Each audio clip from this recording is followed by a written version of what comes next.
지금부터 IBS 인하대학교 방송국의 아침 정규 방송을 시작하겠습니다. 인하대학교 방송국은 본 대학의 이념과 전통을 수호하며 방송을 통해 인하인의 올바른 여론을 대변하고 대학 문화의 창달자로서의 임무를 다하고 있습니다. 아침신문 브리핑입니다.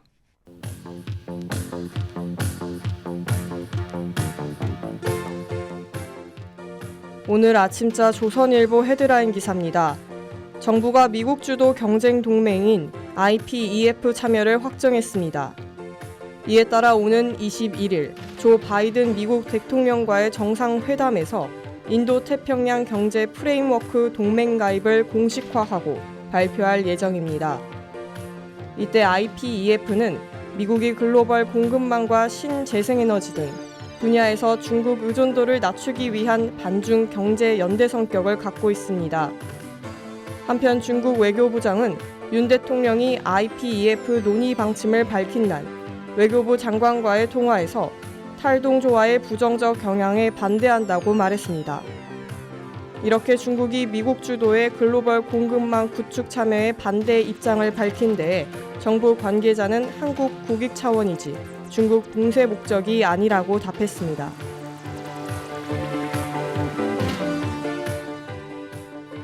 오늘 아침자 중앙일보 헤드라인 기사입니다. 전 세계 곡물 가격이 오르면서 식량 안보에 대한 관심도가 커지고 있습니다. 한국은 세계 7위의 곡물 수입국이며 자급률이 지속적으로 감소해 통계청에 따르면 2020년 곡물 자급률은 19%에 그칩니다. 특히 자급률이 92%인 쌀을 제외하고 주요 식량 작물인 밀과 콩 등은 대부분 수입산에 의존하고 있습니다. 이에 더해 최근 심화하는 기후위기로 전 세계 식량 생산률이 감소했고 러시아의 우크라이나 침공, 인도의 밀 수출 중단 등이 식량 안보에 영향을 미쳤습니다. 따라서 윤석열 정부는 식량 주권 확보를 목표로 자급률을 높이겠다며 밀과 콩 등 자급률이 낮은 곡물을 대상으로 자급 기반을 확충하겠다고 밝혔습니다. 하지만 역대 정부가 자급률 목표 달성에 실패해왔기에 농사에 필요한 땅과 인구 문제가 해결돼야 할 것으로 보입니다.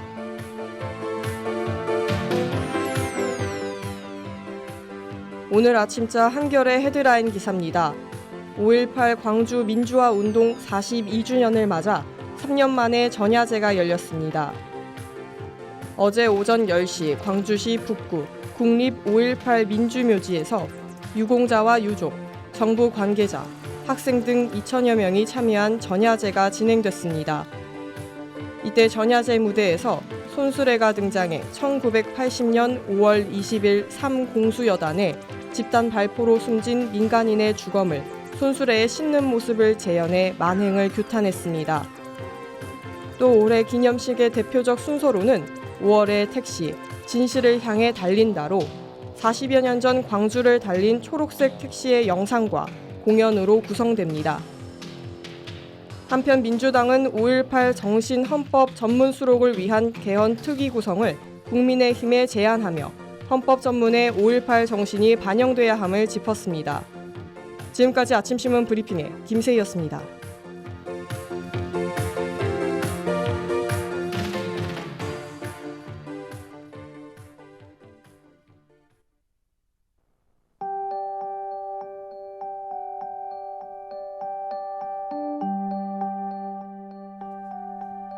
새로운 사람과 좋은 관계 만들어가고 있나요? 오랜만에 대화가 낯설어 말이 잘 나오지 않는 경험 한 번쯤은 있으실 것 같습니다. 그래서 인간관계론의 저자 데일 카네기와 함께하는 관계를 위한 팁을 공유합니다.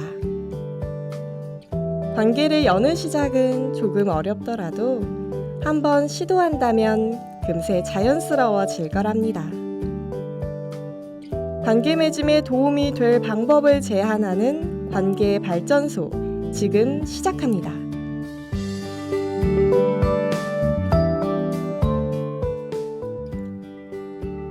푸른 여름, 같이 있고 싶은 사람이 떠오릅니다.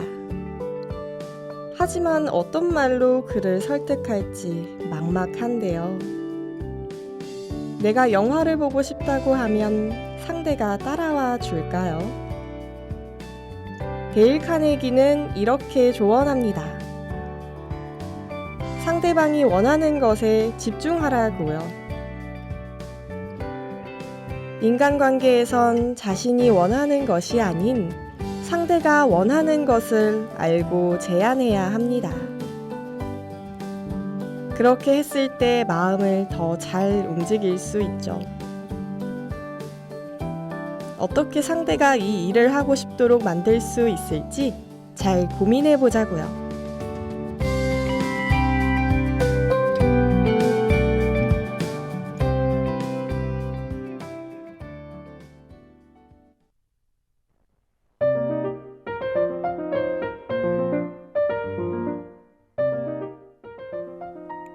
살아가며 마주하는 다양한 사람들, 그 관계 속에서 나타나는 상황들이 있습니다.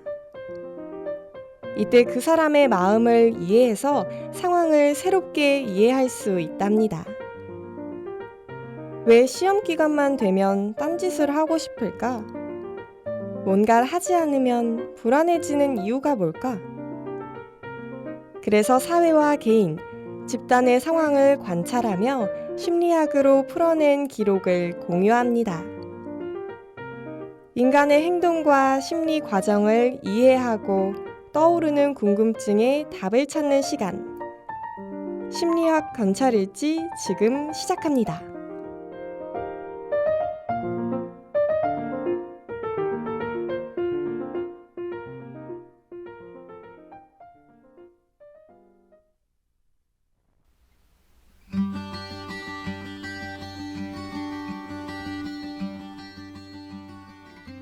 녹음과 푸름이 거리를 감싸고 쨍쨍한 햇볕 아래 가끔 부는 바람이 좋은 여름입니다.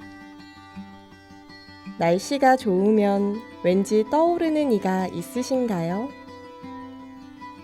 어떻게 다가가야 할지 고민 중일지도 모르겠습니다. 그래서 상대의 마음을 얻는 방법을 조금 알려드릴까 합니다. 3가지 요소로 구성돼 조화로운 변화를 추구해야 하는 관찰일지 태도 변화 편으로 살펴보겠습니다.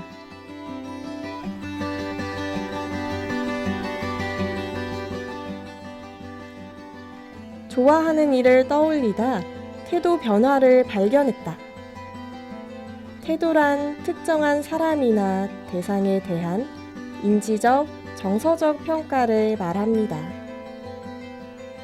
이는 행동에 영향을 주는 준비 상태의 개념입니다. 이때 태도는 인지적 요소, 정서적 요소, 그리고 행동적 요소의 3가지로 구성됩니다. 그리고 태도를 변화시키는 주요 요인 중 하나는 바로 설득이랍니다. 여기까지 태도 변화의 정의를 간단하게 살펴봤는데요. 그럼 노래 한 곡 듣고 와서 관찰일지 작성 이어가 보겠습니다. 지소울의 For You입니다.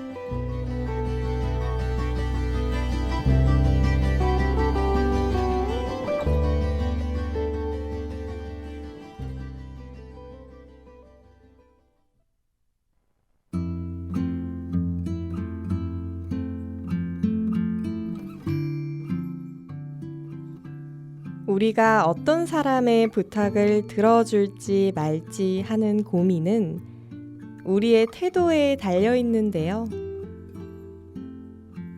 먼저 태도가 어떻게 생겨나는지 알아보기 위해 전혀 다른 3가지 요소를 하나씩 살펴봅시다. 먼저 인지적 요소가 있습니다. 이는 의식적으로 정보를 처리하는 걸 말하는데요.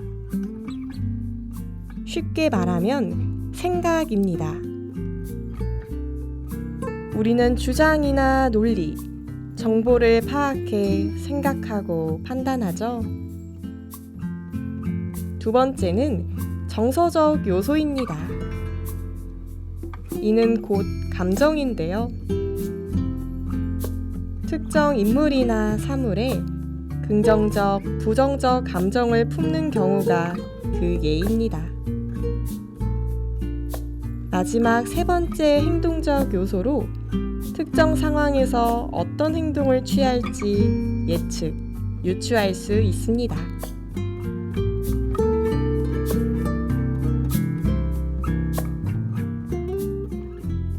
이렇게 인지, 정서, 행동의 요소로 구성된 태도에서 두 가지 사실을 확인할 수 있습니다.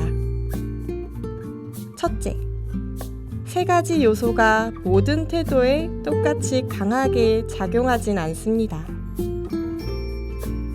합리적으로 인지가 작용하는 태도가 있고, 감정적으로 정서가 강하게 작용하는 태도도 있다는 겁니다. 둘째, 태도 변화는 그 태도의 주축을 이루는 요소를 통해 끌어낼 수 있습니다. 즉, 논리에서 비롯한 태도는 논리로 바뀐다는 거죠. 그럼 태도 변화가 어떻게 나타나는지 관찰하러 가볼까요? 솔과 앞으로의 마이셀프, DPR 라이브의 서머 타이츠 듣고 관찰 이어가겠습니다.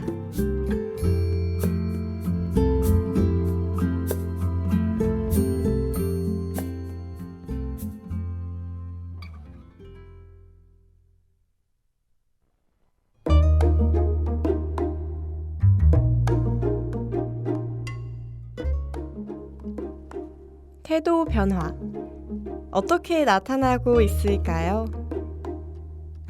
먼저 어떤 태도가 논리에서, 또 어떤 태도가 감정에서 비롯하는지 파악해야겠죠? 이때 중요한 사실, 우리는 결정할 때 대부분 감정을 따른답니다.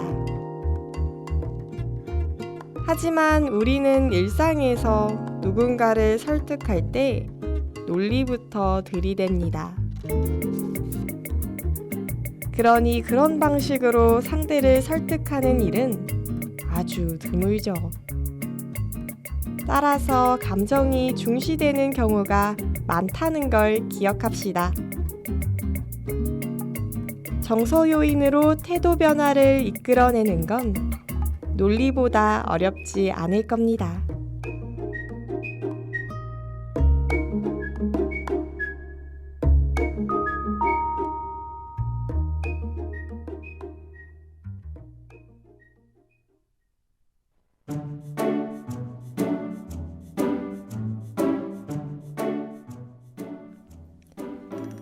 자, 그럼 관찰일지 소감을 읽으며 마무리하겠습니다. 관찰일지를 마무리하며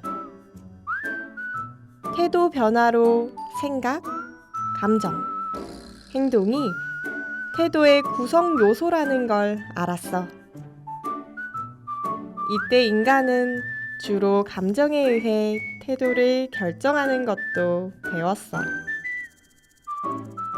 그러니 좋아하는 이에겐 더더욱 논리가 아닌 감정적 요소에 따른 태도 변화를 고려해야겠어. 그럼 해비치의 썸머 들으며 다음 주 이 시간 새로운 심리학 관찰일지로 찾아뵙겠습니다.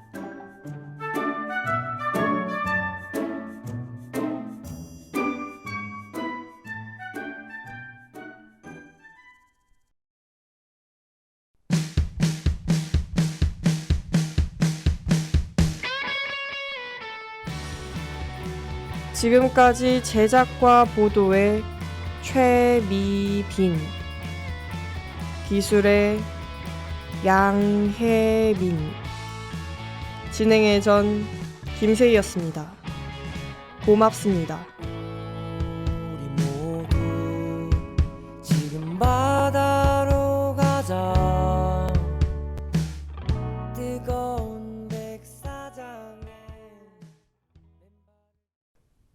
지금까지 여러분께서는 IBS 인하대학교 방송국의 아침 정규 방송을 들으셨습니다. 다음 정규 방송 시간까지 안녕히 계십시오. 여기는 참된 방송 인하대학교 방송국입니다. IBS